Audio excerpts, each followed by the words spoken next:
Hi guys, so some of you may have noticed the title of this series and possibly think that I've gone completely off my rocker. So let me tell you what the 12 months of Christmas is all about.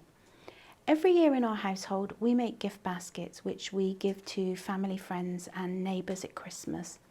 And I think there's something truly wonderful about receiving homemade gifts. By their very nature they show somebody that they're worth your time and effort. So I'm going to share with you some of my makes and recipes, which by the end of the year will assemble into some of the most wonderful gift baskets, and also some goodies for you and your family too. We are going to be exploring many different crafts over the coming months, from mead making to beading, and of course some needle felting. You could choose to have a go at some of the items, or you can have a go at them all. It's entirely up to you. Some of the makes will require extra equipment, and everything will be listed out on the website. But this is a great way to get a jump on things, and it takes a lot of the stress out of what is a very busy time of year. Recipe sheets and downloads can be found on the Mums Makery website. That's mumsmakery.co.uk. And please do just take a moment to like this video and subscribe to the channel, as we will be bringing you a new episode each month. So sit back and let's take a delicious and crafty journey together over the next 12 months.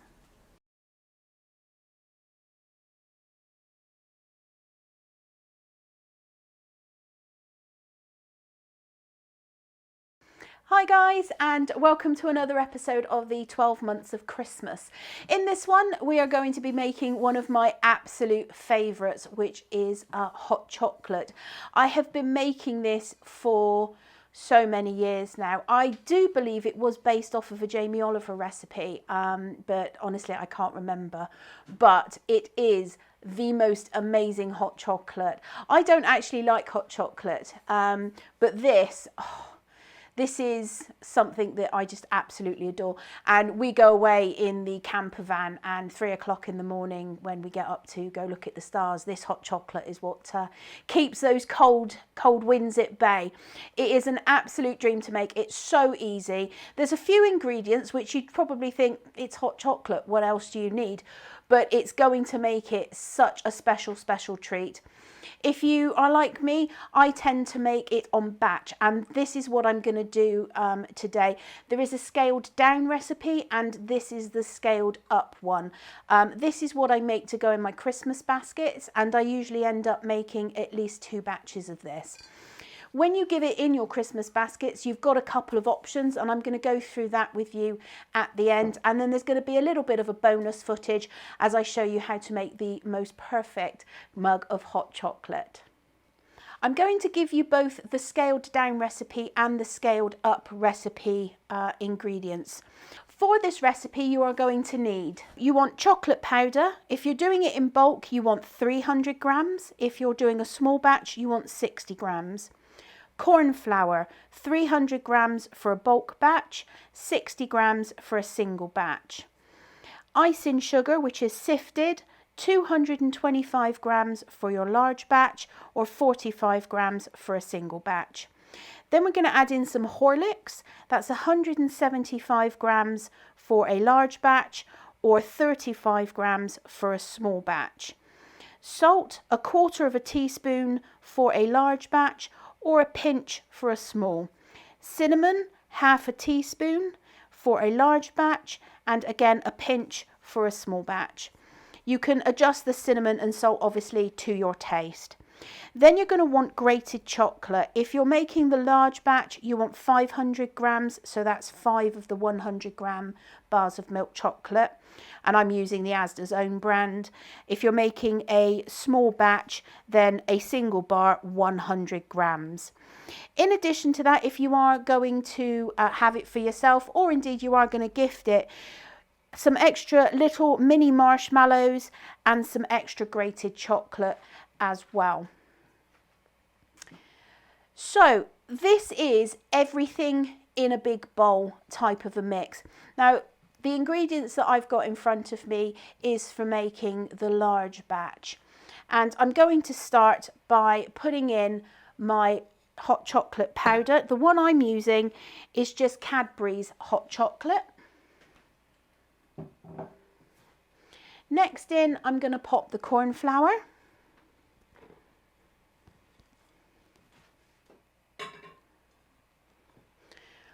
Followed by the icing sugar.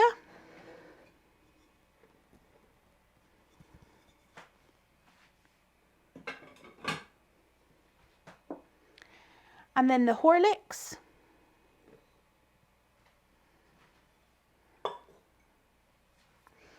I have my cinnamon.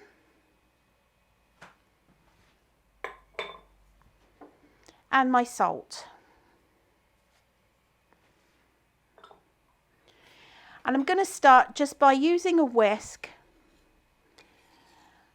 and just mixing it together just so it starts incorporating. You can use a spoon, although I tend to find that the icing sugar forms a wonderful sugar cloud, if not handled delicately to begin with. But once it starts incorporating into that rest of that mix, and you can see it starting to all come together. I will use a spoon in a moment. Finally, I've got my 5 bars of grated chocolate.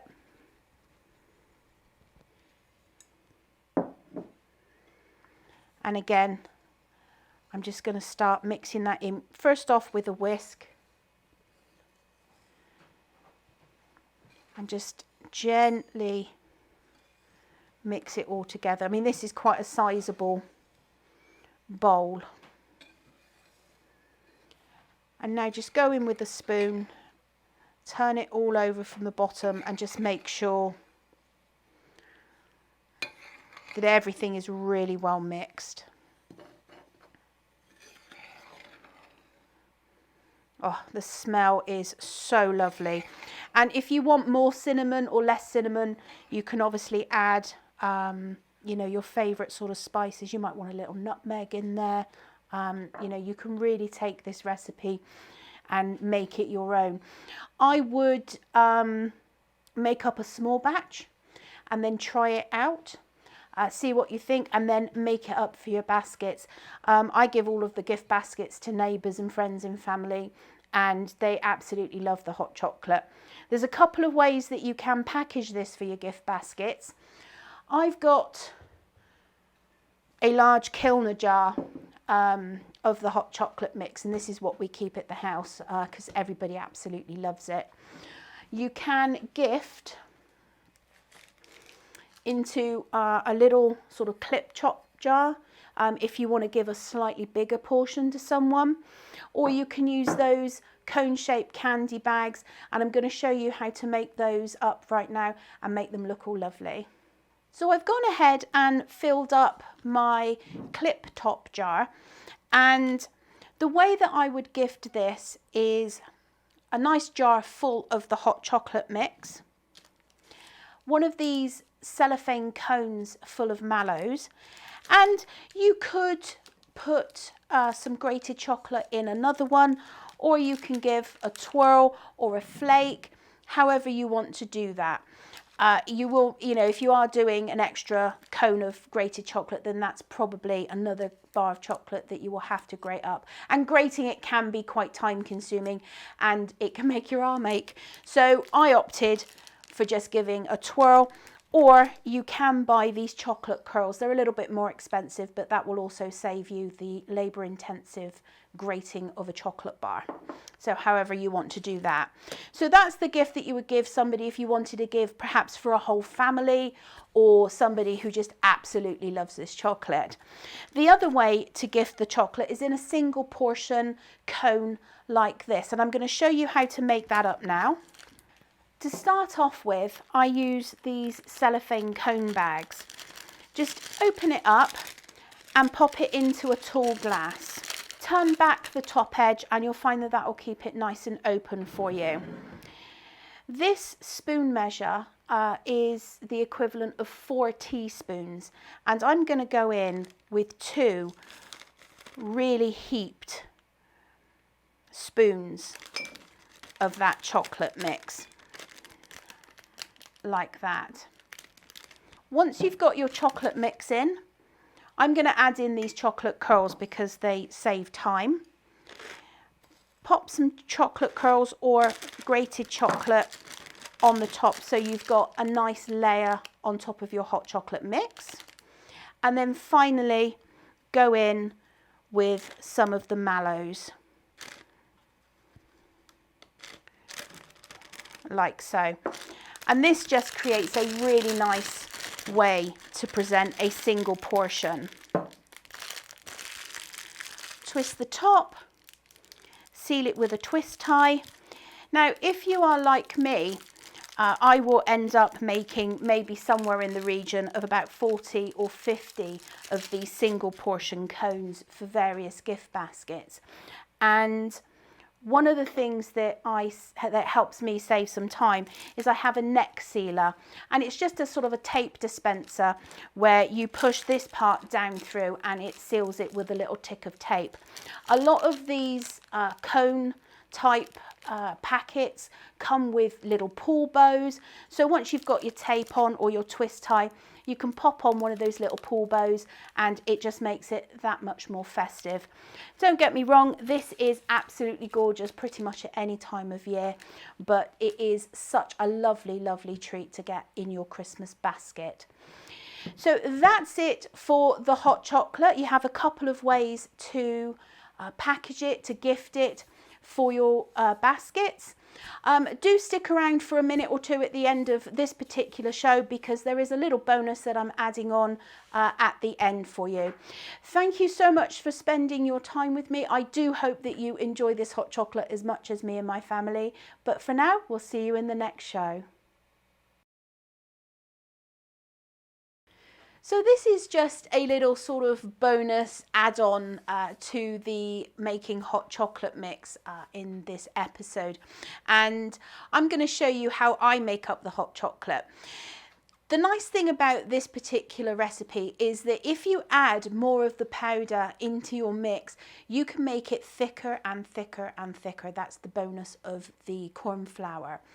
And you can actually turn this into a dipping chocolate as well if you wanted it, and it goes beautifully with churros.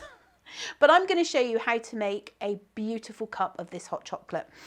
The way that I do it is I start by grabbing the cup or cups that we're going to be making the hot chocolate with and filling it up to just about an inch from the top.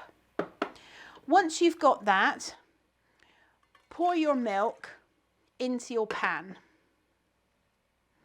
And that way you know that you've got enough milk. And I'm using whole milk because with this recipe, you might as well go all in.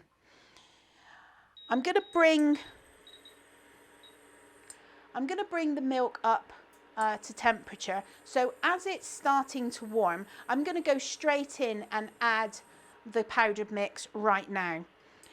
And I'm going to give it a couple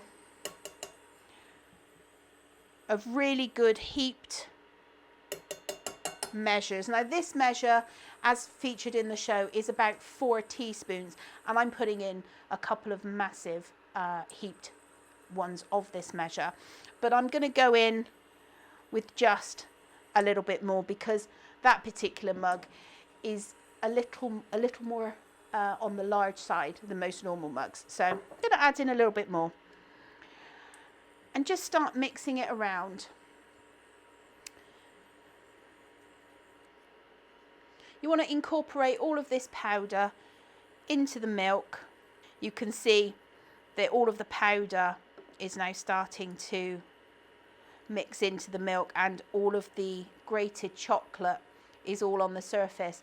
And we're going to heat this up nice and gently. You don't want to heat it up too quickly. So a nice gentle heat. You want to be warming up that milk and letting that chocolate melt. So I don't know how well you can actually see inside of the pan, but this has thickened up quite a lot, but not too much so that it can't be drunk. But I think this is about the consistency that I would want to drink it at. And when you have the sort of desired consistency, pop it into your mug.